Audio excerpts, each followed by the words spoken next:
Sir તમારું નામ? Yes, Vimalbhai છાયા, managing trustee ઉત્કર્ષ school Rajkot. ઉત્કર્ષ સ્કૂલનો એક બનાવ સામે આવ્યો છે, શું કહેશો એના વિશે? ગઈકાલે સાંજે લગભગ 4:30 પોણા 5 વાગ્યાની આસપાસ વિદ્યાર્થીઓને JEE ને નીટના ડાઉટ સેશન ના વર્ગો હતા.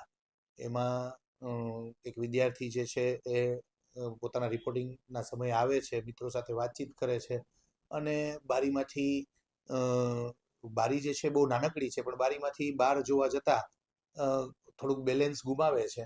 એટલે એ તરત જ ભગવાનની દયાથી બહાર એસીના યુનિટ મોટા મોટા છે એને એના સ્ટેન્ડને પકડી લે છે અને ભગવાનની દયાથી નીચે જે ધાબા જેવો ભાગ છે એની ઉપર ધીમેકથી રહી અને છોડી દે છે.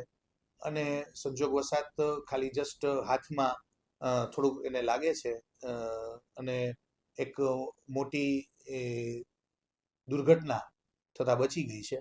આવો એક બનાવ ગઈકાલે સાંજના બનેલ છે.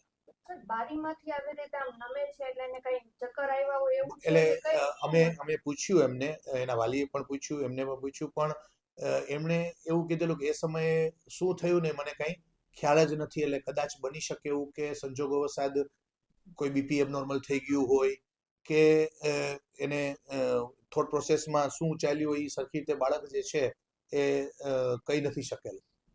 સર, કેટલામા ધોરણનો આ બાળક હતો ને કઈ બીમાર હતો પેલા એવું કઈ? ના, બાળક એકદમ ફિટ એન્ડ ફાઇન છે હતો અને ધોરણ 11 સાયન્સમાં ભણે છે અને બહુ હેલ્ધી અને હોશિયાર બાળક છે.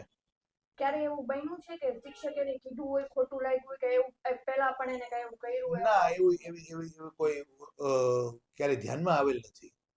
અત્યારે એના પેરેન્ટ્સ શું કહે છે? તો તરત જ આ ઘટના બની, થોડુંક એને હાથમાંથી લોહી ઈજા થયેલ, લોહી નીકળતું હતું, એટલે તરત જ હાજર જે સ્ટાફ હતા એ એમને દવાખાને લઈ જાય છે અને પાટાપીટી કરી અને વાલીને જ ઓન ધી સ્પોટ બોલાવી લેવામાં આવે છે.